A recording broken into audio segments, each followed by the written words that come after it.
furious Arab billionaire was on his way out the door, until a janitor's daughter spoke for words that made him freeze.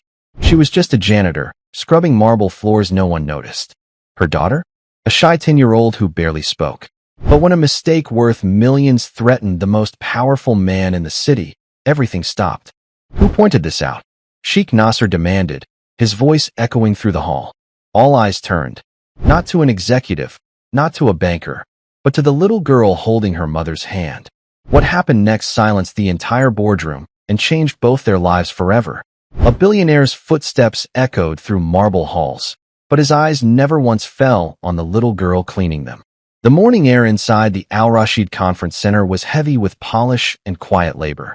Sunlight spilled through tall glass windows, bouncing off the marble floors. Businessmen in pressed suits hurried past, carrying phones, papers, and the weight of importance. Their voices filled the air, measured, confident, dismissive. Among them, unnoticed, bent a woman with tired eyes. Her name was Layla, 40 years old, shoulders narrow from years of strain. She wore a navy blue janitor's uniform, too loose at the wrists, with a ring of keys that clinked faintly at her side. Her hands moved steadily, wiping down a brass railing polished so often it barely needed her touch. But her pace never slowed. Time was money here, and hers belonged to the clock. Just behind her, moving as if invisible, was her daughter. Elsa, 10 years old, with pale blonde hair tied neatly back in a braid, followed silently. She wasn't dressed like the others. No uniform, no polished shoes. Just a plain cotton dress and worn sandals. She carried a small school bag, though there was no school today. There never was when Layla worked overtime. Debt did not wait for teacher schedules. The debt pressed down on every breath. Electricity bills folded unpaid on the kitchen counter. Rent overdue. Layla had long since stopped calculating how many extra hours she would need to keep the apartment. Elsa knew. She saw her mother's face when the envelopes came. She heard the sighs at night. And so, Elsa stayed with her. The janitor's daughter. Not because she belonged in this world of polished marble and gold-trimmed elevators, but because her mother could not afford someone to watch her. People walked by them as if they were part of the walls. A man in a gray suit stepped around Elsa without a word. A secretary in heels brushed past, her perfume trailing behind. Not one pair of eyes lowered to the child. Not one voice offered greeting. Elsa sat on a low wooden bench near the corner, her small legs swinging above the floor. From her bag, she took out a worn notebook. She wrote in neat, precise lines, copying words she had memorized, words no one here knew she carried. Her lips moved soundlessly, whispering syllables as she studied. Nearby, Layla looked back once, just once. A soft glance, protective, quick. Then she lowered her head again, cloth to railing, and carried on. Outside the great glass doors, a black limousine slowed to a halt. Its arrival went unnoticed by the workers, but it was only a matter of time before its presence shifted the air inside. And with that, the quiet rhythm of their morning was about to change. The lobby of the Al Rashid Conference Center moved like a river. Voices rose and fell, papers rustled, footsteps clicked against polished stone. Everything seemed urgent, yet practiced. It was the rhythm of people who felt important. Elsa sat quietly at her corner bench, watching the current flow around her. She swung her legs gently, not restless but measured, as if she had learned long ago not to disturb the grown-up world. Layla moved with that same quiet rhythm. Mop, wring, polish. Lift the bucket, slide it against the wall, and begin again. Her back was straight, her motion steady. She didn't need praise. She only needed the hours to pass, each one building a fragile bridge against the bills waiting at home. The visitors glanced her way sometimes, but never long. They saw her uniform, her lowered head, her bent posture. They saw a janitor, not woman. Elsa noticed. She always noticed. A man in a sharp navy suit passed Elsa, speaking on his phone in clipped English. He didn't slow when his briefcase brushed against her knee. Elsa only tucked her legs closer and returned to her notebook. A few moments later, two young assistants walked by, whispering about deadlines. One pointed, almost absently, "That's the janitor's girl." They laughed softly, not unkindly, but as though she were something small and harmless, a fixture of the building. Elsa heard. She didn't react. Her pencil kept moving, scratching faintly across the page. Words in another script, another world, filled the lines. Layla glanced over from her work, the smallest flicker of her eyes. Protective, but quiet. Elsa gave a tiny nod back. A silent message between mother and daughter. I'm fine. The rhythm carried on. Elevators opened, doors shut, phones rang. The people above walked tall, and the ones below stayed bent. It was a pattern Elsa knew by heart. And then, in the distance, heavy doors opened with a slow hush. The sound was different from the rest, measured, deliberate, carrying weight. Heads turned. The rhythm shifted, subtle but certain. A man stepped inside, tall and dark-eyed, his suit tailored in a way that set him apart. Two aides trailed him, speaking quickly while he ignored them. His stride was purposeful, and though no one dared meet his gaze directly, his presence bent the air around him. Layla lowered her head, cloth still circling the brass rail. Elsa looked up only once, then back to her notebook. But her pencil slowed. The day's steady rhythm had been broken, and with the break came the first disturbance, though no one yet knew it. The tall man, Kareem Al-Farouki, known to the staff only as the Billionaire, strode through the lobby. His presence drew murmurs, then silence. His suit was deep charcoal, cut with precision. A heavy watch gleamed faintly at his wrist. His eyes swept the room, searching, measuring, already impatient. Elsa felt it before she saw it. The air tightening, the staff straightening, even her mother lowering her pace. Layla's hand tightened on the railing cloth, pressing harder, polishing what already shone. Kareem paused near the reception desk. His aide, a younger man in a slim gray suit, leaned in. Sir, the translators aren't here yet. The files, we are still waiting for confirmation. Kareem's jaw tightened. His voice came low, edged with steel. I do not wait for incompetence. The receptionist, pale and nervous, fumbled with her papers. She whispered, We're trying, sir. The guest from Abu Dhabi arrives shortly, and we. Kareem's gaze silenced her. He turned, scanning the lobby, his expression unreadable. Elsa had been watching from her bench. Quiet, unnoticed. She recognized the sounds spilling from the aide's tablet, phrases in Arabic, half-translated notes scrolling on the screen. The words were broken, clumsy. She whispered them under her breath, correcting them softly, as if to herself. It slipped out. A reflex. She couldn't help it. The receptionist dropped a folder, papers fluttering across the polished floor. A frantic pause followed. Elsa, without thinking, slid from her bench, gathered the papers, and held them out with both hands. Her voice came small but clear. Here. They go in this order. The receptionist blinked, confused. How do you? Elsa's lips moved again, this time forming Arabic syllables. Smooth, unbroken, like water flowing. She spoke the phrase on the top sheet as it was meant to sound. Not like the broken attempts of the aid software. Not like someone stumbling through a foreign tongue. For a moment, the lobby stilled. The billionaire's head turned. His dark eyes locked on the child holding the papers. Layla froze mid-step, cloth still in her hand. She had seen this coming, someday, somehow, but prayed it would not happen here. Not under so many eyes. Kareem's gaze narrowed, his stride stopping. His aides shifted uncomfortably, one whispering, It's just a child. But the man's focus did not waver. Elsa lowered her eyes again, placing the papers carefully back on the counter. She returned to her bench without hurry, as though nothing had happened. But the silence that followed was no longer ordinary. And in that silence, one man had noticed more than he intended to. Kareem Al-Farouki did not move at first. He stood tall, motionless, while the aides fumbled to regain the rhythm of their work.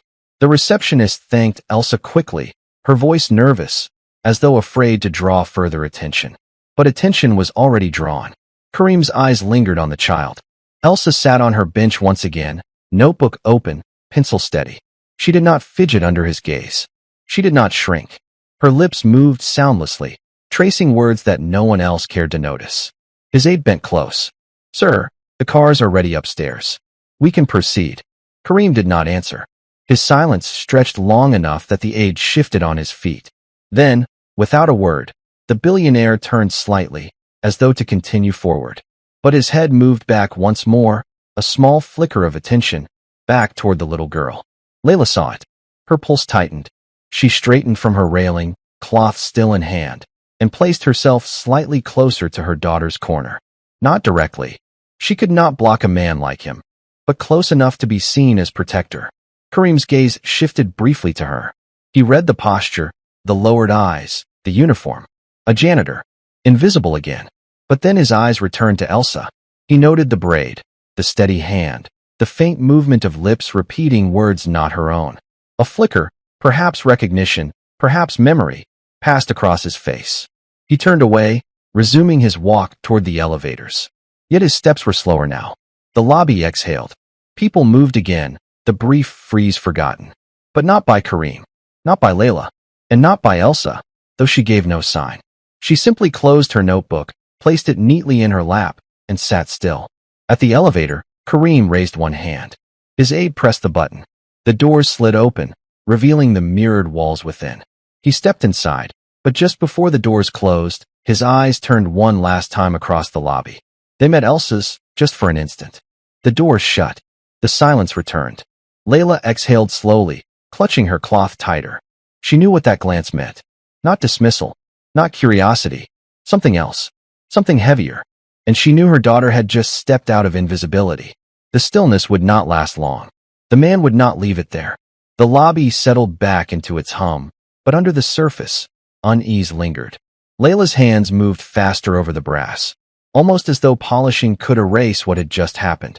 Elsa sat quietly, her notebook balanced across her knees, pencil tip resting idle. She did not write. She simply waited.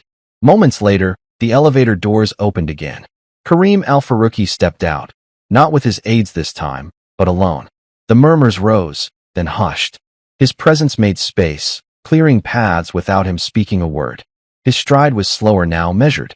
He walked toward the janitor's corner. Heads turned. The receptionist froze mid-call. A security guard shifted uneasily near the wall. Layla straightened, the cloth still damp in her hand. She placed herself a little ahead of Elsa, not blocking, but near enough. Her voice came soft, careful. "Sir, can I?" Kareem raised a hand slightly, not dismissive, not unkind, but final. His gaze lowered, not to Layla, but to Elsa. He stopped a few steps away. His voice, when it came, was calm, even. "What did you say earlier?" Elsa looked up, meeting his eyes without flinching. Her voice was small, almost too soft for the wide lobby. "The phrase was wrong. I only fixed it." Kareem studied her, head tilting slightly. "You speak Arabic?" Elsa nodded once. "Yes." No flourish. No pride. Just fact. Kareem glanced toward her notebook, then back to her. "Who taught you?" Elsa hesitated. Her eyes flicked, for the briefest second, toward her mother. Then back. "I learned." The pause hung heavy. Her answer was honest, but not complete. Kareem seemed to recognize it. His expression did not change, but his silence deepened, like a man measuring more than words. Layla stepped forward slightly, her voice quiet but steady. "She's only a child, sir." Kareem looked at her. A flicker of something unreadable passed across his face. Acknowledgement, perhaps respect. Then he returned his gaze to Elsa. "You corrected my aide," he said. "And you were right." Elsa nodded again. She did not smile. She did not boast. She simply met the truth with calm acceptance. Kareem lingered a moment longer. His eyes stayed on her as though he was searching for something familiar, something he could not yet name. Finally, he turned slightly, motioning toward the elevators. "Come upstairs. Bring your mother." Gasps rippled quietly across the lobby. A janitor and her child, summoned upstairs by a man who rarely summoned anyone. Layla's breath caught. Elsa stood, slipping her notebook into her small bag, her composure unbroken. The marble floors behind them gleamed as they followed him. And the world ahead was nothing like the one they had known below. The elevator doors closed with a soft hiss. Inside, mirrors lined the walls, catching reflections of three lives drawn together by chance, or perhaps by something more.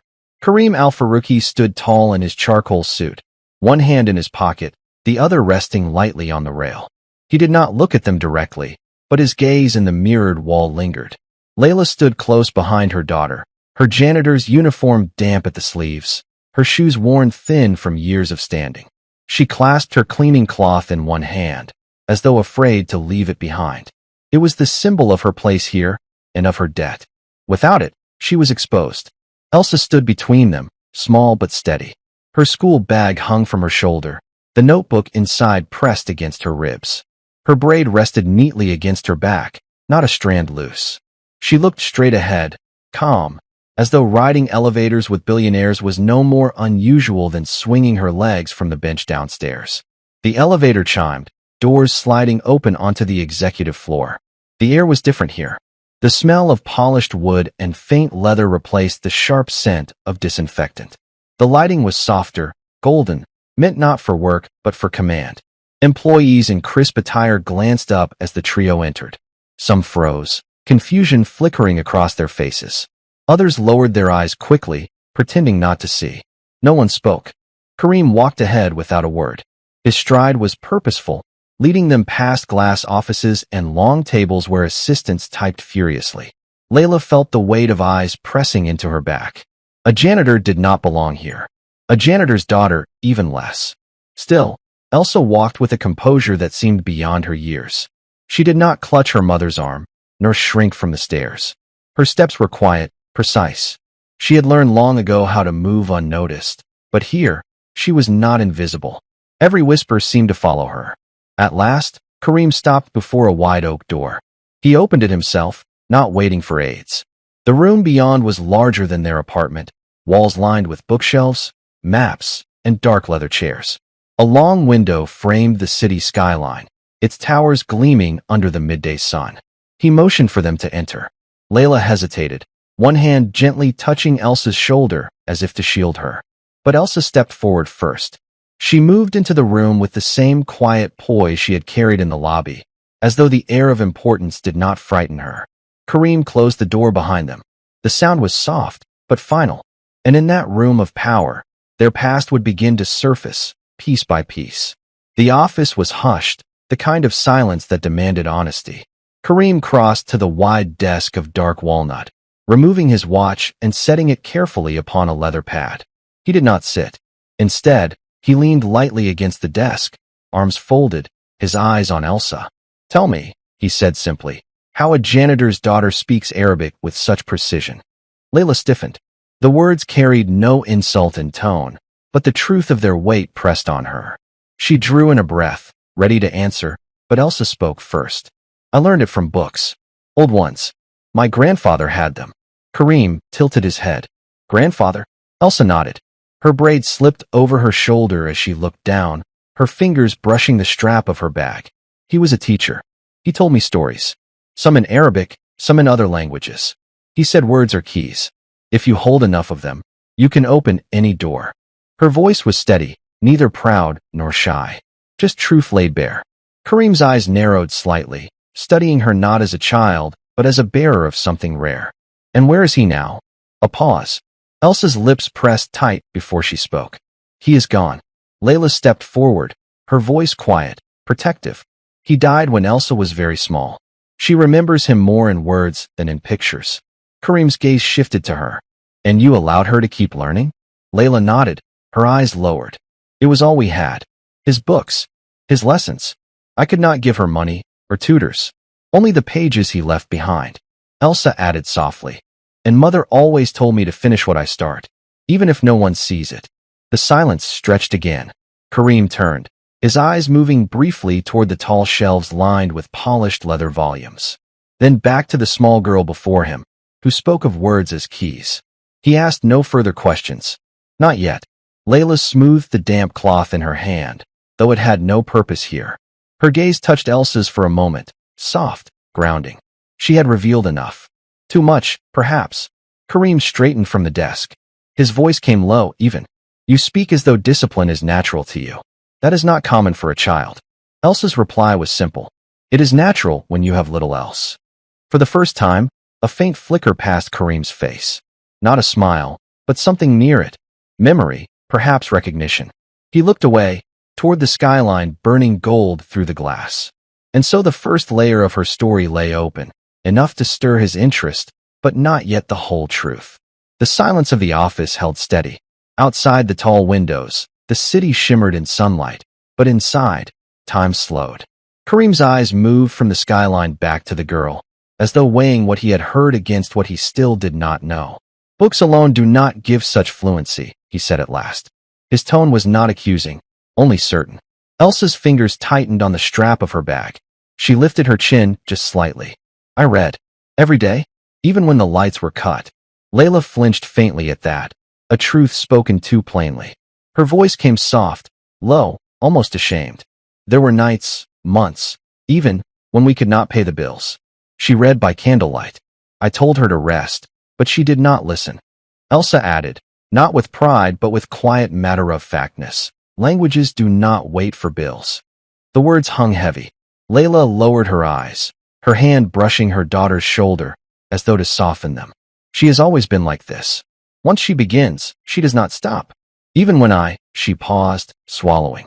Even when I asked her to help me work. Kareem's gaze deepened. You had her work? Layla's head shook quickly. No, never. She is a child. But when I could not afford school, I thought, better she rest, better she play. But she refused. She sat in corners with books too heavy for her hands. A flicker passed Elsa's face then. For the first time, her calm cracked slightly. It wasn't only for me. Her voice softened. It was so you wouldn't feel alone. Layla's breath caught. She turned her face away quickly, blinking hard. Her shoulders, usually so straight from years of quiet endurance, slumped for a moment. Kareem saw it. His expression did not change, but his silence stretched long enough to suggest he understood. He walked slowly to the bookshelves, running his hand across the spines of gilded volumes, many unopened for years. His voice came without turning. Discipline born of hardship. A gift and a curse. Elsa said nothing. She sat still, composed, her small hands folded over her notebook resting in her lap. At last, Kareem turned back. His gaze swept across them both, the child, upright and calm, the mother, weary but unbroken. His voice was measured, as though sealing an unseen decision. I understand enough. Layla exhaled softly, though tension remained in her frame. She knew this was only the beginning. And so the story pressed deeper. Hardship had shaped the child, but soon her discipline would be tested in the present, not just the past. The stillness of the office broke when a knock rattled the oak door. One of Kareem's aides entered, face pale, tablet clutched tight against his chest. Sir, the guest from Abu Dhabi is here already. The translators, still delayed. His voice shook with the weight of failure. They are calling from the airport, but traffic. Kareem raised a hand. Silence fell. His gaze slid back to Elsa. The room seemed smaller as his eyes lingered on the girl, then to her mother. For a long moment, he said nothing. Then, his words came quiet, deliberate. Bring her. The aide blinked. Sir. Kareem's tone sharpened just slightly, the edge of command flashing through. Bring them both. The aide hesitated, glancing at Layla's uniform, at Elsa's small frame. But he did not argue. He bowed his head and stepped aside, waiting. Layla's heart pounded. She tightened her grip on her daughter's shoulder. Sir, she is a child. This is not her place. But Elsa looked up at her mother. Her voice was soft but certain. You always told me, finish what I start. Layla froze. The echo of her own words struck harder than any order.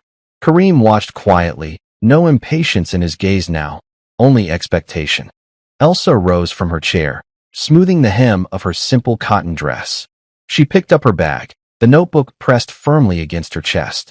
Her steps were light but steady as she walked toward the door. Layla followed, her hand brushing against Elsa's back in a gesture half protective, half surrender. At the doorway, she bent low, whispering into her daughter's ear. Be careful, Habibti. Speak only what is true. Elsa gave a small nod. Together they stepped into the long corridor, where the air was heavier, charged with anticipation. Staff members looked up from their desks, staring as the janitor and her daughter walked past the glass walls of power, following the billionaire. Some frowned, others whispered, and a few simply watched in silence. At the far end of the corridor, the doors to the boardroom waited. Behind them, men in suits, one powerful guest, and a conversation no child should be expected to join. Layla stopped at the threshold, her lips pressed tight. She placed both hands gently on Elsa's shoulders, looking into her daughter's calm blue eyes. For a moment, neither spoke. Then Layla managed one small sentence. I will wait just here. Elsa nodded again, stepping forward as the door opened wide. And so, for the first time, the child stepped across the threshold of a room where only power was meant to speak. The boardroom was vast and hushed, its long polished table gleaming under recessed lights. Around it sat a circle of men in tailored suits, their hands resting on leather folders, their faces sharpened by expectation. At the far end, Sheikh Nasser Al Mansour, the guest from Abu Dhabi, waited. His robe was spotless white, his keffiyeh bound neatly with a black agal. His eyes, deep and stern, scanned the room with restrained patience. Kareem entered first, his presence commanding. Behind him, Elsa followed, small in her plain dress, her school bag hanging from one shoulder. Conversations faltered as eyes fell on her. A child? Here? At the table of billionaires? Elsa did not shrink. She paused just inside the door, her gaze steady, hands folded neatly before her. Kareem spoke, his tone crisp. Gentlemen, Sheikh Nasser has arrived. Our translators have not. A ripple of unease moved through the room. Eyes darted toward one another. Excuses were half formed on lips. Then Kareem continued, his gaze sweeping across them all. But we have someone else. He turned slightly, his dark eyes resting on Elsa. This girl will translate. A stunned silence followed. One man muttered under his breath, a janitor's child? Another stifled a laugh, quickly silenced by Kareem's sharp glance. Elsa stepped forward. Her small sandals tapped quietly against the polished floor. She approached the table, placed her bag carefully on a chair, and stood upright, facing Sheikh Nasser. The sheikh looked at her long and hard, his brows drawn. Then he spoke, a single line in Arabic, his tone deliberate, as though testing. Without hesitation, Elsa answered. Her words flowed clear, smooth, without falter. The sound of her Arabic filled the boardroom like a current no one expected. A pause followed. The sheikh's stern face softened slightly, surprise flickering in his eyes. He asked another question, longer this time, words winding in nuance. Elsa listened intently, her head tilted just slightly, then replied with precision. This time, Kareem himself translated the meaning aloud for the others. Not a stumble, not a hesitation. Perfectly conveyed. The men around the table shifted in their seats. Their faces moved from skepticism to quiet astonishment. One leaned back slowly, his eyes fixed on the small blonde girl who spoke with the confidence of a scholar. Another rubbed his temple, whispering, unbelievable. Elsa never smiled, never sought approval. She simply performed the task as though it were natural, her small voice carrying strength beyond her years. At the doorway, Layla stood half-hidden, her hands clasped tightly before her. Her eyes shone with a restrained pride she dared not display too openly. She breathed slowly, silently, watching her daughter stand taller than men twice her age. And with those words, the room shifted. The child had proved herself, not with noise, but with truth. When the meeting adjourned, the boardroom emptied with unusual quiet. Men who usually left with ringing phones and loud opinions now walked slower, their faces unsettled, their words hushed. Elsa gathered her notebook and bag without hurry, her movements careful, precise. She said nothing. She needed to say nothing. Her role was done. At the door, Sheikh Nasser paused. He looked down at her, his lined face unreadable. Then, in Arabic, he spoke one sentence softly. Elsa replied just as softly, her voice clear and respectful. The sheikh gave a single nod. Then he left, his aides trailing behind him. For a long moment, no one else in the corridor spoke. Then the murmurs began. She's just a janitor's girl, one aide whispered. But did you hear her? Not even the translators could, another answered, his tone equal parts disbelief and awe.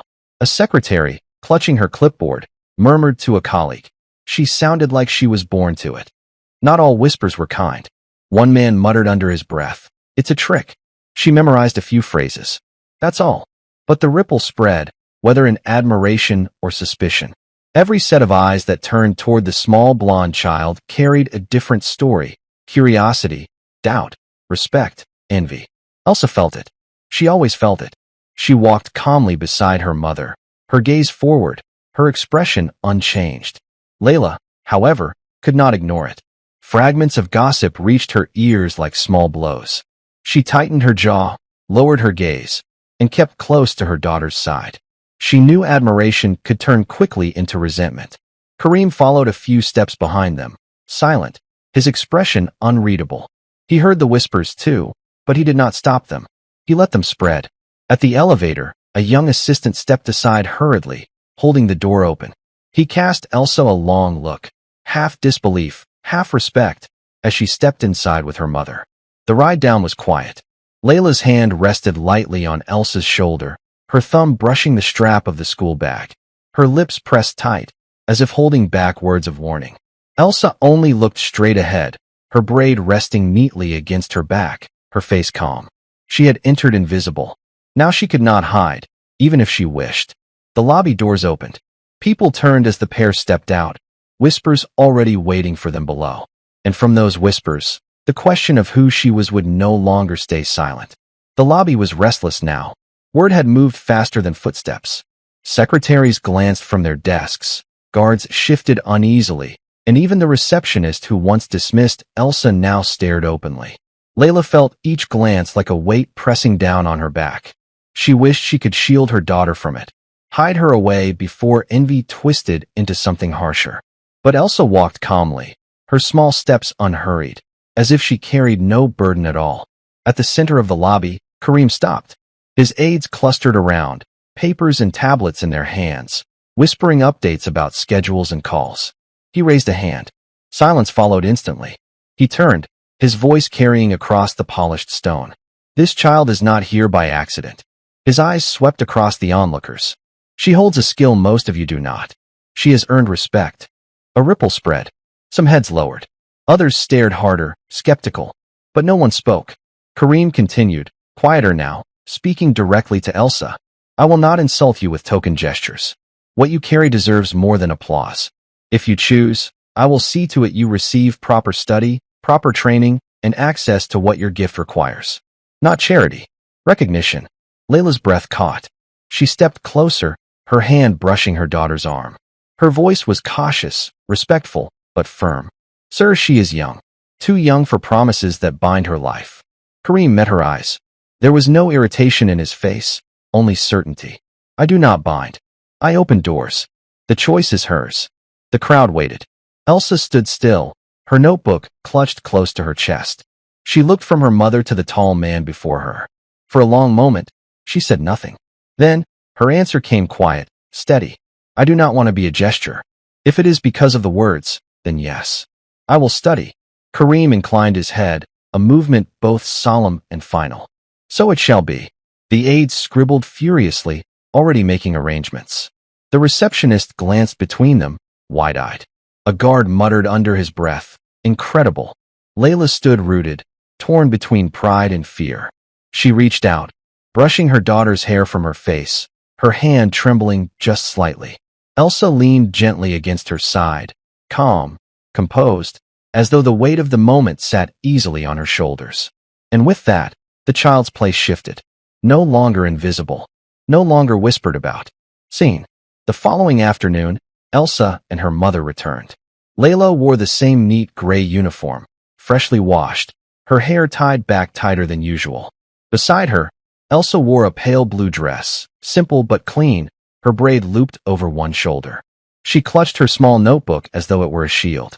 They were escorted not toward the cleaning closets or staff entrance, but into the executive wing itself. The carpet softened their steps, the air faintly scented with cedar and polished leather. Paintings lined the walls, desert landscapes, calligraphy, and portraits of past leaders. Every detail spoke of a world they did not belong to. Layla's shoulders stiffened. She stayed close, her eyes lowered, but she remained beside her daughter like a quiet shadow. The doors to the main conference room opened. Inside sat men and women in tailored suits, their pens poised, screens glowing with charts. At the head of the table sat Sheikh Nasser, robed in spotless white, his black agal gleaming under the light. Conversations stilled the moment Elsa entered. All eyes turned to her. Some eyebrows lifted. Some lips tightened. She was 10 years old, and yet she was walking into a place seasoned advisors feared to tread. Kareem gestured toward the seat beside him. Sit. Elsa obeyed, sliding into the leather chair. Her feet dangled above the floor, but her back remained straight, her expression calm. Whispers moved down the table. One man muttered under his breath, "This is absurd." Another frowned, leaning toward his colleague. "We're wasting time." But Sheikh Nasser silenced them with a look. His deep-set eyes rested on Elsa, studying her. Slowly, he leaned forward. "Your words yesterday, Were they learned? Or lived? The room waited. Elsa looked down for a brief moment, then back at him. Both, she said softly. Learned because I studied. Lived because they were my father's. A stillness fell. Even Kareem glanced at her, curious now. Layla's fingers tightened around the strap of her small handbag. She had not expected her daughter to speak of him here, in this room. Sheikh Nasser did not look away. His voice lowered. Then let us see how well you carry what he gave you. The table leaned closer. The test was no longer whispered. It was at hand. The conference room was hushed, the only sound the faint buzz of the projector. Charts of losses and forecasts flickered across the screen. An aide whispered figures, his voice faltering as he explained the financial problem that had unsettled the entire company. A stalled contract with a Gulf partner who refused to move forward. They will not sign. The aide finished, glancing nervously toward Sheikh Nasser. They say our approach is clumsy, disrespectful. They are threatening to withdraw. All eyes turned toward the head of the table. Nasser's jaw tightened. Kareem leaned slightly forward, then turned to Elsa. Translate this, he said, handing her a printed letter, formal Arabic from the partner's office. Elsa's small hands unfolded the paper. Her eyes moved carefully over the words. The script was precise, heavy with subtle phrasing, the kind that hid meaning beneath courtesy. She looked up, her voice even. They are not refusing. They are waiting. They want respect shown first. The letter asks for acknowledgement of their lineage and contribution before business. Murmurs spread. One man shook his head. Impossible. We cannot. Elsa's voice, soft but certain, cut through. It is not impossible. It is culture. If you do not honor the father, the son will not listen. The room froze. Several advisors exchanged startled glances. Sheikh Nasser sat back slowly, studying her with a gaze that weighed more than words. Finally, he nodded once. Correct. Kareem gestured. Then, child, draft the words. A thick silence followed. Elsa reached for her notebook, the same one she always carried. Her pencil scratched softly across the page as she wrote in careful script, then slid it toward Kareem. He read, his lips moving silently. His brows rose. Without a word, he passed it to Sheikh Nasser. The old man read it twice. Then his deep voice filled the room. This is how it is done. The advisors were speechless. Layla sat near the wall, her hands tightly clasped, her heart thundering. Her daughter, 10 years old, had just spoken with the authority of generations. The silence broke not with protest, but with the sound of pens scratching, aides rushing to send the message she had written. The response to Elsa's drafted words was immediate. Within the hour, the Gulf partner replied, not only softened but openly respectful. The message praised the acknowledgement of their lineage, saying it restored dignity to their house. They requested a new meeting, this time with a willingness to sign. The room shifted. The weight that had hung over the conference table lifted. For the first time that day, shoulders relaxed. Whispers carried notes of relief instead of tension. Kareem exhaled, leaning back in his chair. His eyes, usually sharp and narrow, lingered on the girl who had written what no one else could. Sheikh Nasser, however, did not move quickly. He sat very still, studying her. Then, slowly he rose. His white robe brushed against the polished floor as he circled the table. The advisors straightened, nervous in the silence that followed. He stopped beside Elsa's chair. She looked up at him, her braid resting over her shoulder, her hands folded on the notebook she had used. Her feet still dangled above the ground, too short to reach the floor, but her back remained straight. Child, Nasser said, his voice carrying the quiet force of authority, you have saved us more than money. You have restored respect where it was slipping away. The room was silent. He turned toward the gathered executives. From this day, she will not be treated as a curiosity. She will be given the means to learn, to grow, to carry her gift further. He lifted his hand, signaling to Kareem. The younger man retrieved a folder from his leather case and placed it before Elsa. Inside lay a thick, formal document, a scholarship certificate to the most prestigious language academy in the region. Fully funded. No conditions. And for her mother, Nasser continued, turning his gaze to Layla at the edge of the room. A position fitting her dignity. Not a cleaner's life, but one of stewardship. She will oversee the care of these halls, with staff under her. Layla's breath caught. Her hand flew to her lips, though she lowered it quickly, struggling to contain herself. Finally, Nasser added, his voice softer now. And because your words today prevented losses in the millions, you will receive what is owed. He gestured. An aide carried forward an envelope thick with documents, a grant, a sum enough to erase their debts and give them a home free of worry. Tears welled in Layla's eyes, though she tried to hide them. Elsa touched her mother's hand gently, steadying her. The crowd, once skeptical, now rose in unison, clapping softly, reverently. For the first time, mother and daughter were not invisible. They were seen, honored, and lifted into the light. The applause faded slowly, leaving behind a hum of whispered conversations. Yet the recognition did not end with Sheikh Nasser's declaration. It lingered in the air, carried forward in gestures and glances, in the way people now regarded the small girl and her mother. Elsa and Layla were led out of the conference hall into the outer chamber, where the crowd had thinned. The heavy wooden doors closed, softening the noise inside. What followed was quieter, more personal. The first to approach was an older clerk, a man in his 60s with deep lines carved into his face. He had worked in those offices longer than most of the executives. His shirt was neatly pressed, though the cuffs were frayed with years of service. He stopped before Elsa, bowed his head slightly, and said in a low voice, "Your words reminded me of my father. He, too, once wrote letters that saved families from ruin. Thank you." He placed a folded piece of paper into her hand. She opened it later to find only 3 words, "Never stop writing." Then came a secretary who had watched them in silence for weeks, passing unnoticed as she carried files from one office to another. She bent near Layla, speaking quietly so others would not hear. "Your daughter gave courage to many today. Even those of us who clean and carry saw it. We know what it means." Her eyes glistened, though she quickly turned away before emotion betrayed her further. Not everyone was so direct. Some merely nodded at Elsa in the hallway, where before they would have stepped past her without a glance. Others touched Layla's arm lightly in passing, as if to say, "We see you now." The mother felt the weight of each gesture more deeply than words could express. For years she had scrubbed tiles, emptied bins, swept corridors, and been invisible. To have even one person meet her eyes with respect was almost more than she could bear. To have many, it broke something open inside her that had long been locked. Elsa, though younger, seemed calmer. She received each thank you with a small nod, as if it were not about her at all, but about the work itself. Still, when no one was looking, her hand tightened around her mother's, anchoring them both. Later, as the day stretched into evening, they sat briefly on a marble bench outside the building. The desert air was cooling. The city lights flickered awake one by one. Layla exhaled slowly, a sound between relief and disbelief. "Do you feel it, Mama?" Elsa asked softly. Layla nodded. "Yes, my child. For the first time, they see us." But even as gratitude bloomed, shadows lingered. Not all hearts welcomed their rise. The whispers of gratitude had barely settled when a new sound rose, a sharper voice, clipped and commanding. The crowd in the outer chamber shifted, making way for a man whose presence carried weight.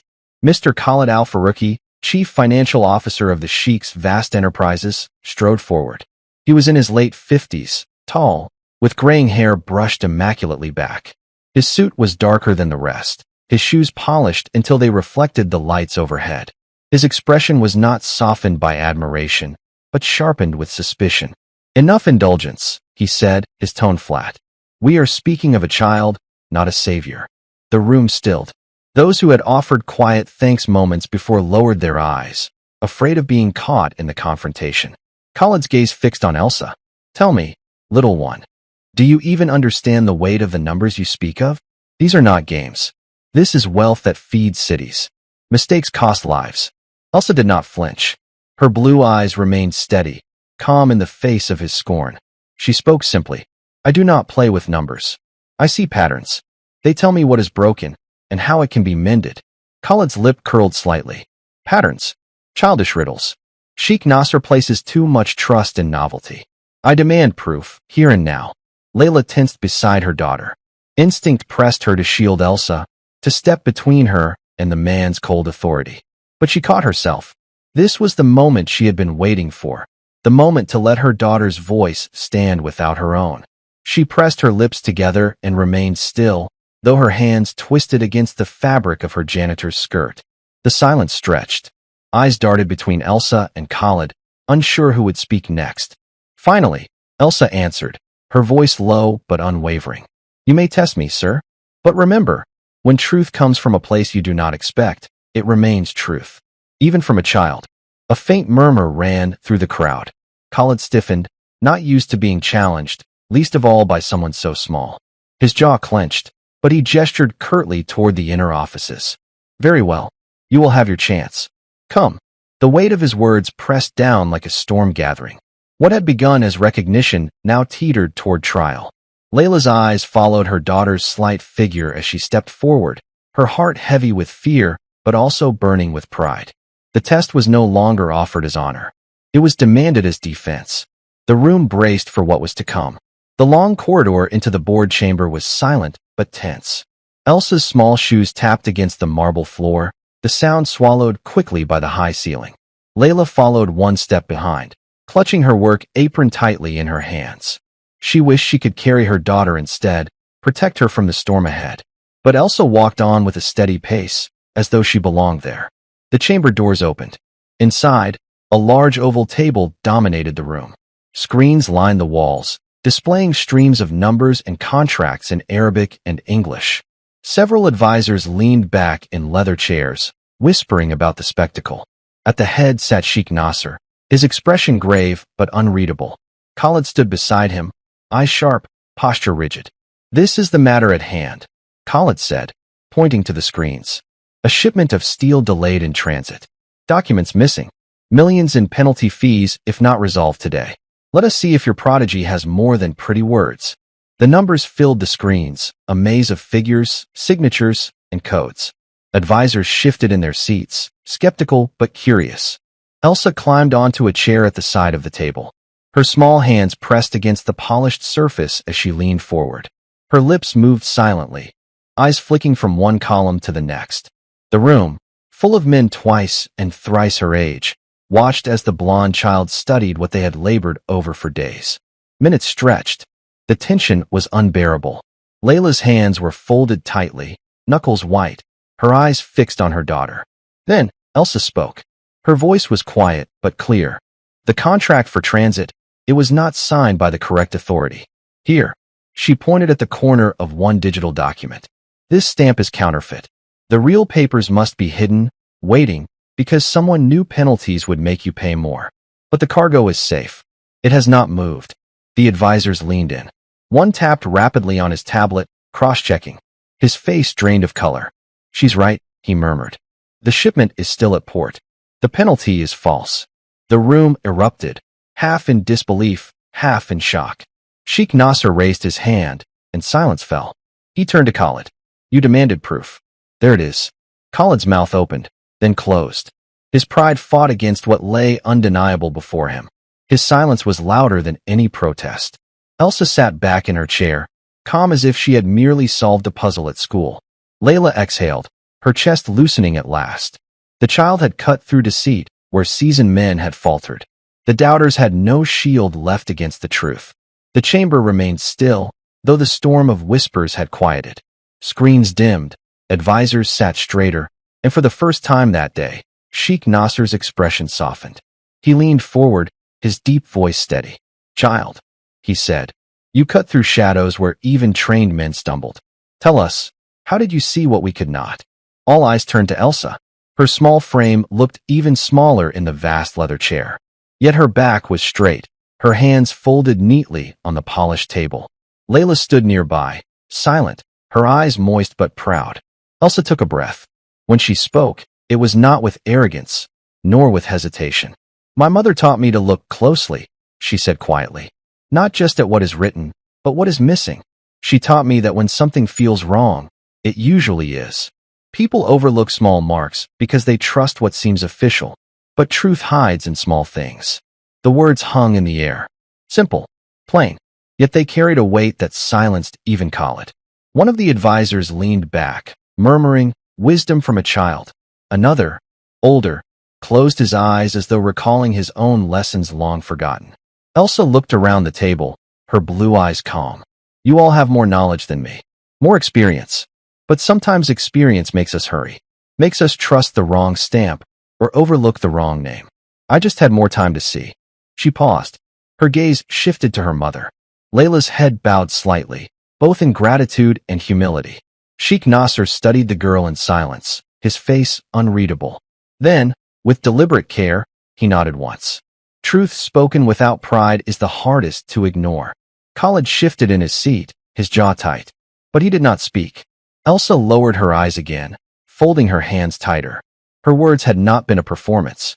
They had been her truth, offered with the quiet dignity of someone who understood the value of silence. Around the table, men and women accustomed to wealth, power, and speed of decision sat in rare reflection. A child had reminded them of something they had forgotten: patience and the humility to see clearly. Layla exhaled slowly. For the first time, she did not feel like a shadow in the room. She stood straighter, her daughter's words lifting her just as much as they had the crowd. The lesson had been shared, not in long speeches, but in the few words that could not be denied. The chamber was changed, and so were the people within it. The day ended not in noise, but in silence. A carriage brought them back to the narrow street they still called home. The air smelled faintly of rain, the cobblestones dark with dampness. Layla unlocked the door, her hands trembling slightly from exhaustion, but also from something else, an unfamiliar lightness in her chest. Elsa followed close, carrying two things that did not belong to their old life: a thick envelope, heavy with papers, and a folded certificate stamped with the seal of Sheikh Nasser. The room they entered was modest, almost bare. The wooden chairs were worn smooth, the curtains patched with careful stitches. Yet tonight it felt different, as though the walls themselves breathed with relief. Layla set her mop and janitor's uniform on the small kitchen table. She stared at it for a long time, then placed one hand gently upon it. For years it had been both her burden and her shield, a symbol of survival. Tonight, it felt like the closing of a chapter. She folded it carefully, smoothing the fabric with her palm, and tucked it into the bottom of a drawer. Her eyes glistened, but she did not cry. Elsa stood quietly in the doorway, holding the scholarship letter. Her blonde hair caught the dim light of the single lamp. She clutched the papers not with excitement, but with the solemnity of someone who knew their meaning. This was not just opportunity. It was freedom from fear, from debt, from invisibility. She walked to her mother, placing the envelope on the table. "It's ours," she whispered. Layla turned, meeting her daughter's eyes. No words came. She simply gathered the girl into her arms, holding her close, as though to anchor this fragile, miraculous moment. For a long time, neither spoke. The silence was not empty. It was full, with memory, with loss, with unspoken gratitude. Outside, neighbors walked past their door, unaware of the transformation happening within. Tomorrow, the world might know. But tonight, it was theirs alone. Elsa leaned her head against her mother's shoulder. "You never stopped," she said softly. "That's why I didn't either." Layla pressed her lips to her daughter's hair. "And you saw what I could not," she answered. The lamp flickered, shadows bending across the walls. The two of them stood in their small, fragile home, no longer just a janitor and her child. They were something else now, respected, recognized, unbroken. Greatness had risen from a place no one had thought to look. And in that quiet room, under the thin roof that had sheltered both hardship and hope, dignity was finally restored. Thank you for following this story. If you enjoyed it, please subscribe and share your thoughts below. Where are you watching from? Let us know in the comments. Stay tuned for more immersive stories.